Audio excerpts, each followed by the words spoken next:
All right, welcome back to the Hub. I'm your host, Matthew Hubbard. Today's guest is Landon Hyde. Landon's a friend of mine, but he is also an expert in the sneaker market. And I'll let him talk a little bit about the sneaker market. We got an awesome episode today.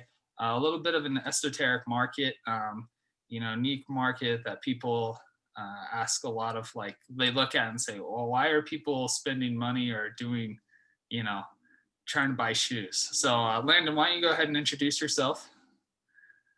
Hello, everybody. I'm Landon Hyde. I know Matt from our undergrad days, and we've been able to hang out a lot since, especially since he comes and visits me in PA every year or so. So you're working for SAP. Yep. That's right. So we've been out here in Pennsylvania for 4 years now, and that's about the full amount of time I've been into sneaker reselling. I started a little bit before that, but I didn't really have any money to buy shoes in the first place before that. So, yeah, go ahead. I was gonna say, so like sneaker resale, what is it? Just so people know, like, this is their first time hearing about it. Like, what is this market? Essentially, I will buy a shoe at retail, and I will resell it on a third-party site. So I buy a Nike shoe for $180, and I'll sell it for $300 to someone, and I get a cut of that, whether it's 80% or 90%, and then I just get that money. So I'll break down the whole process, but I think it's important to go over why sneakers kind of have this value. And I think a big part of it is just, I think people have nostalgia with sneakers. Growing up, my parents, I didn't realize this till recently, my mom would buy me these kids' sneakers from the mall because they were nice Nike sneakers. So I had, like, I don't know if you remember Deion Sanders turf shoes. I just found a picture of me as like a 5-year-old, and I'm wearing these Deion Sanders Nike turf shoes that he has that are super, very valuable, but I'm this white kid in Utah with these shoes. So it's kind of a unique way for kids who, you can feel like a star athlete. And once starting with MJ, but even further back with Clyde Frazier, with Puma in the 70s, you could buy these shoes that your heroes had. And so you kind of created this bond. So I'd always been into shoes, but I didn't always have money for them. I played basketball in high school, so I had basketball shoes, and I like sneakers, but I wouldn't call them, super valuable sneakers that I had. They were just what I wore for basketball or some casual off-court stuff. But yeah, my brother turned me on to this. He lived in New York, and it's really easy to get sneakers in New York on release days. Do you want me to go in just kind of how the process works of? Once in a little bit. So why is the shoe so valuable? Is it just nostalgia? Because, like, not everyone, wore Deion Sanders turf shoes. Is it that bond with the athlete, or is it, and generally it's Nike, right? Nike's the one that does these releases. That's what I know more about. There's Adidas and there's Puma and, all sorts, and that are getting into it now. Most of the ones I'm familiar with are Nike. I know some Adidas ones, but I haven't really resold them. Nike's just been easier to deal with and kind of easier for me to predict, but I'm sure, with Yeezys and whatnot, people have been able to make money. What makes them valuable? I think part of it is, they're attached to, Michael Jordan, his shoes, especially the ones he played in. The ones he didn't play in, unless they're a collaboration or something significant, they're not crazy valuable. But OG colorways, so for example, let's see if this is a retro of the Air Jordan 1. Not the 1984 one. Air Jordan 1. So Michael Jordan wore those shoes. Technically, he wasn't allowed because they had they were a different color. This wasn't a band pair. The band pair was this plus, this was a red swoosh, and then this was all black. It's a little bit different, but the same model. Same model, yeah. So he wasn't supposed to wear it, and the NBA fined him, but it kind of broke the Right. And well, before that, they didn't really give players their own shoes. It's just whatever shoe the company was making at the time, and they get a whole bunch of players. So the original plan was to get a bunch of people from that draft. But one guy, and I forget the name of the guy, he's super well known in the sneaker community. His idea was, oh, we should focus on one player and get them their own shoe. And just because it happened to be Michael Jordan, that's kind of where players started really, because there'd been players who had their own shoe before, but it wasn't, different year to year. Like there weren't different models of it. He'd just wear the same shoe. So Michael Jordan had an Air Jordan 1, and then a few years later, an Air Jordan 2 and Air Jordan 3, and so on. Eventually it became just a yearly thing. He'd get a new shoe, and that's the mold now. LeBron James gets a new shoe every year. Kyrie Irving, Kevin Durant, all these people. Got it. Yeah, part of it is because, oh, that's a retro shoe. I recognize that. People want to buy it. And then the other part of it, a lot of these aren't even, they're collabs, let's say. So an influencer, a rapper, a stylist. Travis Scott collab with Nike and. Mm-hmm. So yeah, I've sold a few of those shoes, and they don't play a sport. It's nothing like that. So that's kind of the newest thing, is those shoes will sell even better than most retros because these collabs. And part of it is just supply and demand. If you limit something enough, it's going to be valuable to people because they don't have it. If it's a general big release and everyone has it, there's not going to be much value to it. I have two stories about sneakers that I think are interesting. The first one's, we were flying into Philly, my brother, my wife, and we were going to get a rental car. And one of the rental people, working the desk or helping us get our rental car, he was wearing Nikes. I didn't know what they were, but my brother, who's kind of into this as well, he looked down the Nike 7s. Right. And I was just like, wow, to people in this market, it's kind of a big deal having these shoes. Yeah, well, that's the fun of it, right? Is strangers will come up and talk to you about stuff. I've been in airports and will have a 10-minute conversation, and I still don't even know who they are, but we'll just be talking about shoes that we're wearing. So that's definitely part of why people do it. Feel special. So there's this tight knit community. There's this kind of bond of like, oh yeah, you got this. Yeah, it's like it's kind of like Pokemon cards. If people are looking for not the example I'd use, but all right. I think of it as like, when you're on a motorcycle, you give the little 2-finger salute when you see another. I think it's like that. A lot of times it's just like a nod. It's just like, I see you. Like I remember me and this guy were wearing the same Air Jordan 1s, and we just both said, hey, nice shoes, and it was that cool. We didn't have to keep going.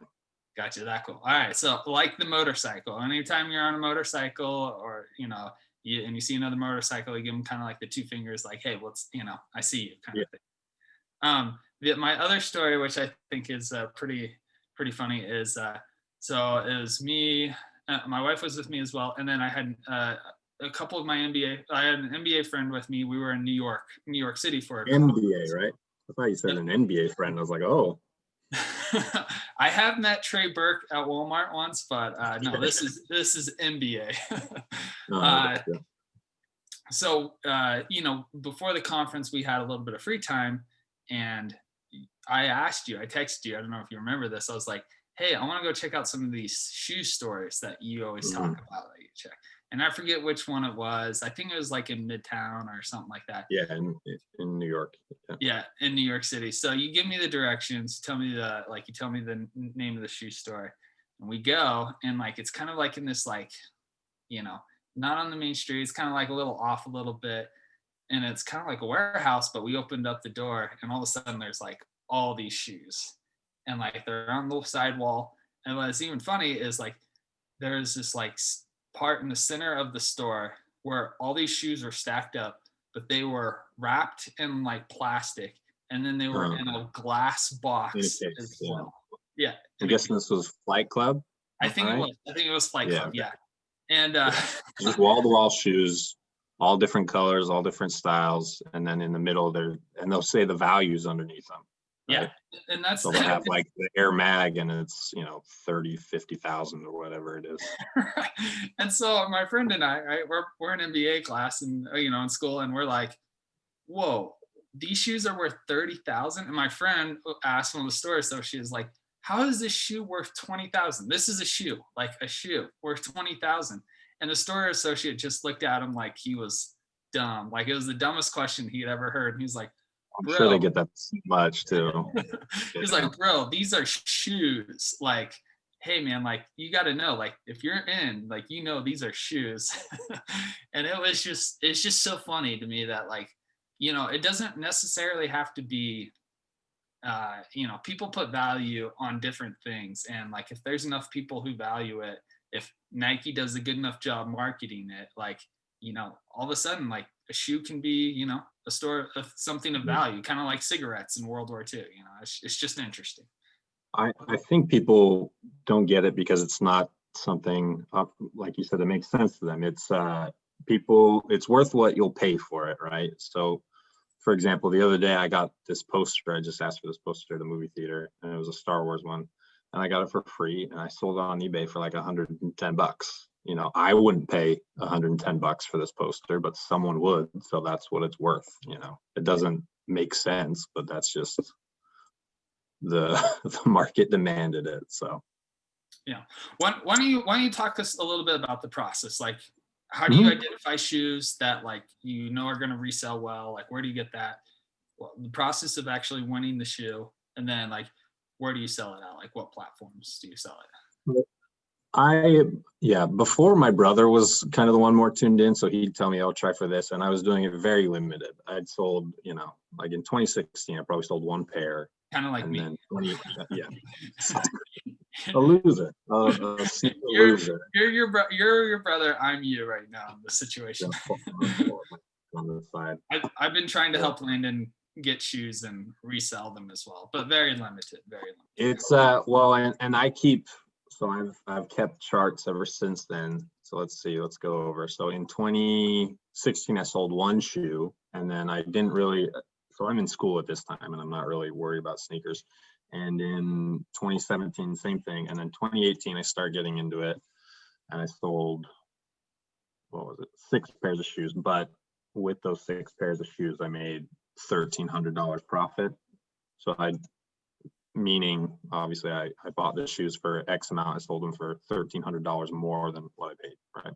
So almost like $615. $215 on average is what you'd get per shoe on profit. That year, right? Overall, like this year's average has been 70, but I'm doing a lot more shoes. I've sold probably 50 plus pairs this year. Wow. Yeah, so it's a nice little. You can do the math. It's a nice little amount of change. Yeah, so that's $3,500 worth of profit, extra income. So but it's not just you, right? You have like me trying to help, you have your family is also trying to help get these shoes. So yeah, let's talk about allegedly. So yeah, sometimes I'll have family try for a shoe. So what it is, at least with Nike, I know Adidas has an app called Confirmed, so I think it's the same thing, but they'll let you know usually when a shoe's dropping. So today, for example, there were shoes at 10 a.m. Eastern time, 8 your time. And you go in, you pick a size that you want at this designated time, and you have to do it quickly because usually the shoes will sell out within a few minutes. And then if they select you, that means you've been chosen to purchase the shoe. So you'll automatically be charged, and then free shipping, they ship it to your house.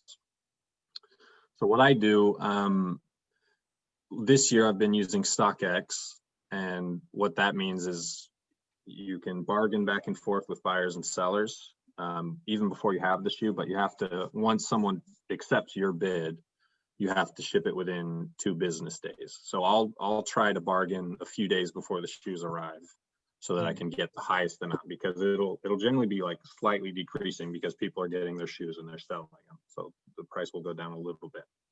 If you take too long and it's not a super hype shoe, you've already hit that value. I'm not one of those people who hangs on to them for a year. Some people do that. It's just harder to predict because of it. It's a sloping curve, right? It's very valuable at the start, going down slightly, and eventually it'll reach a low, and then who knows, in a year it might go higher than even at the start. So for shoes like an off-white, this is probably more valuable a year from now than it was if I'd have resold it right when I bought it. So I sell the shoes. How StockX works, I sell the shoes. I print out a shipping label. StockX pays for shipping, and I ship them off. And then once they're verified, StockX verifies that they're a real shoe, so you're not shipping fake shoes to someone. Yeah. Then I get paid in my bank account. So 2 questions. One, is StockX kind of where you do your little research? You just talk to, you're just like figuring out which shoe is going to be valuable, has the most hype, and then you're saying, okay, these are the shoes I'm going to go after. Or... Yes and no. I try to get as many sources as I can. So I listen to a few different podcasts where they talk about what they think is hyped up or not. And then StockX is good because you can kind of see if people are already bidding or buying the shoes for a lot more than what their retail is. That's already a good sign. So if it's, let's say it's only a 30 to 40 bucks above what the retail is, I'm not even going to bother because it's going to drop by the time I'd get the shoes. And but yeah, that being said, this year I've taken a lot more. It's not really risk. I'll explain why, but I'll buy a lot more shoes that I'm like, oh, these might make a little bit of money because Nike does free returns. So let's say I buy the shoes, the value drops completely off the map. Let's say it could be even less than retail. It doesn't matter. I just return it to Nike. So there's really not, and that's why I like Nike, is there's really not a risk. I'm assuming it's the same for some of the other brands. But. Interesting. So, and I guess the other important thing is, another thing I wanted to ask or mention was like, I think that verification of like, hey, these are real, like these are the real shoes is pretty important. I know. So before StockX, people would sell on eBay, and the problem there is up until this year they started to verify new shoes. But before that, it's a thing, you have to take pictures of the shoes and people just have to believe your credibility based on your rating or whatever.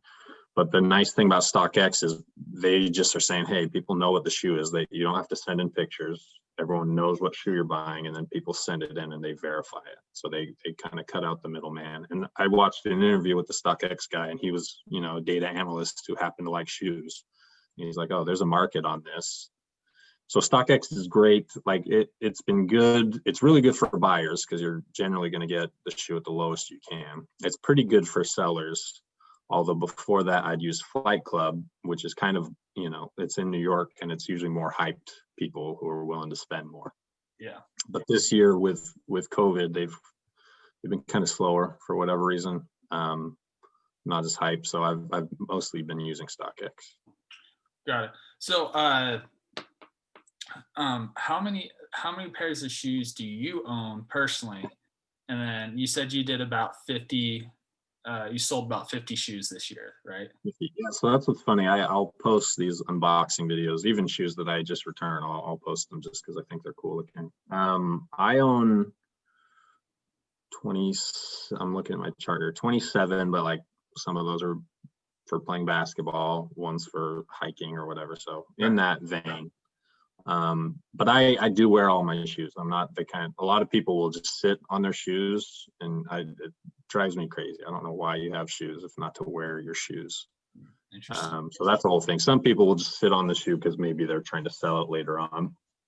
But like shoes look cool later on, usually when they're beat up. Like a big thing this year is people have been buying the original 1985 Air Jordans because they're all beat up and kind of beat to pieces, and they look great.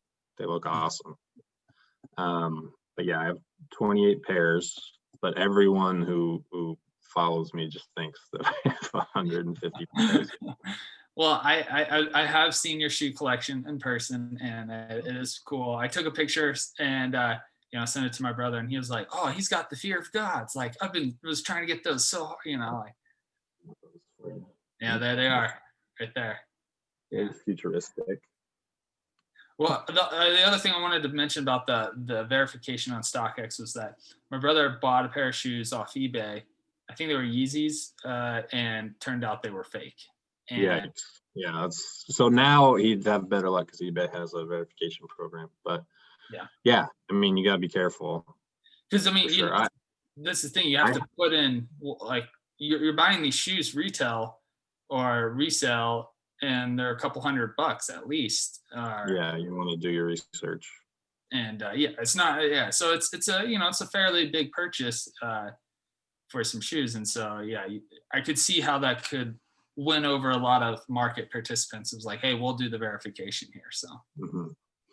But yeah, I mean, if you think about it, let's say I win on average one pair of shoes a week. That's, you know, on average $70 a week, that for 10 minutes of my time, right? I mean, there's research, but that's not extensive. I'll listen to a podcast here and there on my drive, and I like that anyway. So it's really a nice little fun thing. And then I use that money to buy my other shoes. Like I keep track of all my total expenses, and I'm doing pretty well.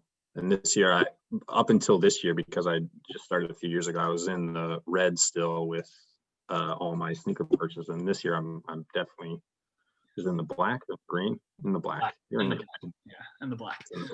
I knew it. Yeah, look at you. Well, now I'm like, what do I buy? What's some other stuff I can buy? Am I gonna buy a trip for Hallie to go somewhere? Yeah, it's a little side hustle, little side income that one you're passionate about, like you're interested in, and like so it's not the downsides of it. You enjoy doing it, and it's nice to earn a little extra money on the side besides your normal job. All right, I kind of want to change gears here a little bit. Kind of wrapping up here a little bit. So the NBA has faced a lot of criticism, with like social justice things, virtue signaling, whatever you want to call it. And one thing I read was that like the NBA is kind of, and I don't know if this is accurate or not. So I guess one criticism I've heard is that like, the NBA really is kind of an outlet for Nike, right? All these players in the NBA have these shoe deals with Nike. Nike gets a ton of exposure from the NBA with regards to, basketball shoes, a lot of these shoes, because these players are wearing it. It's part of that community. It's an extension of that community. Is there any criticism, for like these, you're selling these shoes for a couple hundreds of dollars, and like, but most people can't afford it, but you're hyping it up like it. And like, is there a little bit of criticism of like, hey, you're hyping up these shoes that are really just shoes, and you're pricing them because of your marketing strategy, Nike, because you're signing these billion-dollar deals with these athletes, and like restricting the supply, like you're basically like excluding the vast majority of like people from buying these shoes. And I think there's even a Macklemore song about like, like fly high or something, where like someone gets shot over a pair of shoes because, I don't know if that's real or if that's just part of the song, but I don't know well enough. So is there any do you think any of this criticism is justified, or like, totally. I think yeah, for starters, I think we're all hypocrites because we keep buying the shoes, right?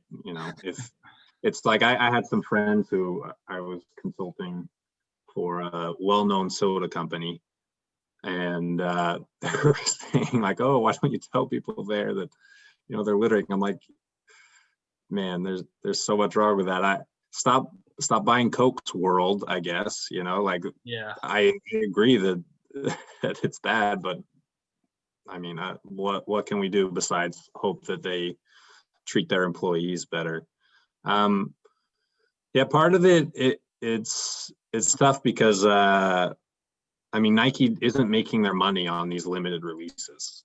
Their money comes from people buying shoes to mow their lawn in, right? That's like their biggest selling shoe every year, is that ugly dad shoe that you see everyone wear. You know what I'm talking about? yeah. It's white, it has like a little blue swoosh, and it's Monarch. There you go. Yeah. Or like the 720, the one with the big bubble on the back. Like, that's how they make their money, is the very easy to get shoes. And this, I think, is just kind of to drive hype and attention to the brand. But yeah, I mean, it's kind of a catch-22, because I don't think we get these shoes without Nike moving their operation to Asia. So that's what made Nike successful in the first place. Yeah. Is Yep. Adidas, obviously a German company, all their factories were in Europe at the start. So Nike came along, and the founder, Phil Knight, had a relationship with ASICS, so Onitsuka Tiger, right? And they're Japanese. And so he was selling their shoes, and eventually there was a lawsuit. And so he started his own company, but he had these connections in Asia. So he's able to make his shoes for way cheaper than any other company, and still sell kind of at a similar price. So he's making way more profits, right? And eventually all these shoe companies now, all their factories are in Asia. So I don't think we get all these shoes or all these that are available to us without them doing that. At the same time, obviously not great conditions there. And, it's tough because I think these cities, I'm sure, love having that factory there because they get paid well compared to what they earn. But at the same time, obviously, situation can be a lot better. It's like Amazon here, right? Yeah. We all complain that Amazon treats their people poorly, but we ordered 3 things this week on Amazon. Like, I think we're all kind of hypocrites as far as I think we do want change, but I don't think anyone's. It's like with the whole Colin Kaepernick thing with Nike. That was hilarious to me because you saw people burning Nikes, and I'm like, the people, like, everyone was very critical because it was a political statement by a company.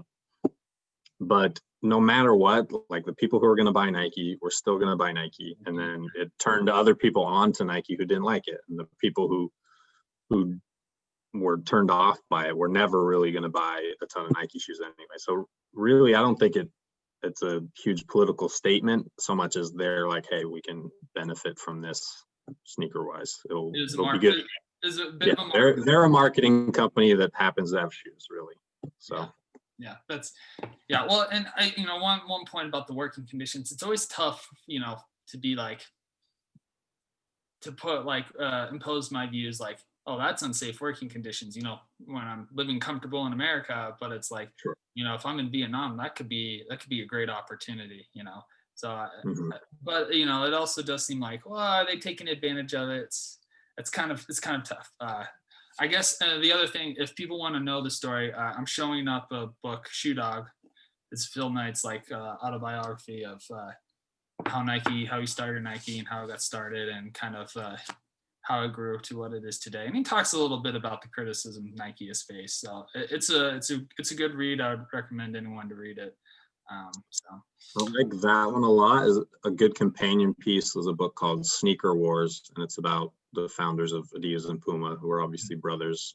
And so between those 3 books, you kind of will know everything about how sneakers came to be where they are today, and why Nike's on top. Yeah, very interesting. All right, 2 last questions before we close. One, I've seen a lot of athletes start to sign elsewhere, like Puma. I feel like snagged a couple, not just in basketball, but also in soccer as well. I guess Puma is a little bit more well known in soccer. So is Nike losing, or they signed Neymar? Puma's definitely signed a lot of young basketball players coming into the league, and I think part of that is Jay-Z, I think, heads their basketball division. I want to say he's a big part of their marketing or however they get people now. Jay-Z's involved. But it's funny because you still say, like, Jay-Z will still wear Nikes here and there. So are they losing ground? I'm sure a little bit, but it's still like the comparison is, last I checked, it's like 30% is Nike, and then it's like Adidas at 10% market share, we're saying, and then Air Jordan on its own is like 8%. So it's a huge gap still. Got it. And Nike's smaller division, Air Jordan, is still neck and neck with Adidas for second place. So there's a lot of ground, and a big part of that was Adidas never really made, for a long time up until the 90s, wasn't really making new innovations or things people wanted. They didn't really focus on the US and what their consumers wanted. So I think a lot of it was industry negligence. And Puma, for example, I can name 2 or 3 Puma shoes. I know, the Clyde Frazier shoe, but you need to keep having innovations and different, different celebrities and endorsements, and they're doing that. But I think along with it, you need to have Innovation. new shoes that people like, because I have a backstory with Nike growing up liking Nike shoes. These people have to get this next generation to like their type of shoe, and you do that with different endorsements and types of shoes. So like the air pump, yeah, right? That was a lot. Sure, I have one of those. So there was a Reebok pump, and then Nike had their version. But yeah, like the Reebok at that time, Reebok overtook Nike. That was in the early 90s as the biggest, in shoes, had the biggest market share. But then after that, name a Reebok shoe. The question, Allen Iverson's shoe. But other than that, they just kind of stopped. They couldn't think of another idea. So gotta constantly have new stuff. It reminds me of Jeff Bezos from Amazon. He likes to say the consumer's picky, right? They're always unsatisfied. And so, if you want to, please the customer, you have to keep innovating. You have to keep making things a little bit better. So it's tough, because you look at Kanye West, even with his shoes, initially they had a big outburst. People were thrilled out about it, but then he just kept retroing the same shoe, and people, at this point there's 40 different colorways, and they all look very similar, of the same Yeezy. And if you look at it from Jordan, they retro a billion Air Jordan 1s, not a billion, but a ton of Air Jordan 1s every year, different colorways. And sometimes they're just kind of aping their own colorway, or they'll do a collab, for example, with Travis Scott. And then this fall, a year later, they do essentially the same kind of shoe, but it's not a Travis Scott. It's just a regular Air Jordan 1. But I think Nike's put in the work to be able to do those retros. You can't do a retro after 4 years. You have to have this history to be able to do that. So, and that involves new shoes. If Kanye had done 5 different shoes, a different one each year, and then 8 or so years later down the line, he starts retroing those old ones, then I think they'd have more success. But it'd be a different story. Okay. Yeah, it makes sense. All right, final last question, and thanks for coming on the podcast. If someone were to hear this and to say, what, I think I could make, it sounds pretty good, make a couple $100 extra bucks selling a pair of shoes, like what advice would you give to them? Yeah, it's tough, because I keep track of how often I win or people I ask to try, and it's about 8% of the total amount of tries. So if you try 100 times, you're going to win 8 shoes maybe. So I wouldn't expect to, and again, my average is 70. That means a lot of the time there will be a $30 or $40 shoe, and then occasionally I'll have one that's makes me $200, right? So I think it could be good for like a casual. Oh, it'd be nice to get $50, but if you want to be in it, you gotta do a lot. You gotta try for a lot of shoes to win it. But like you, I mean, unfortunately, you still haven't won this year. I've tried. I think now that you're thinking about like it's only 8% win rate. I've done like 10. So on the Nike has an app, and when the shoe drops, you click on the app and you put in a queue, and then it's called the Sneakers app, SNKRS. So yeah, but yeah, I think I just haven't put in enough. Yeah, I mean, I've done 10. Maybe I should have. Yeah, I need to put in a little bit more. So give more chances. So Landon, well, thanks for coming on the hub. Appreciate you having you come on and explaining a little bit of this unique market. I think to people on the outside it looks very, they're like, what? How are these shoes justifying these high prices? But it to make sense of it if you don't understand. But yeah, it's a tight knit community. It's a community that has a lot of dedicated following, has a lot of hype, and like once you're in, you're kind of in. And it's easy to see, if there's that strong of community, the market, the prices could be justified, so yeah, thanks for coming on. Appreciate you having you, and hopefully we'll see you around Christmas time. Yeah, sounds good. See ya. See ya.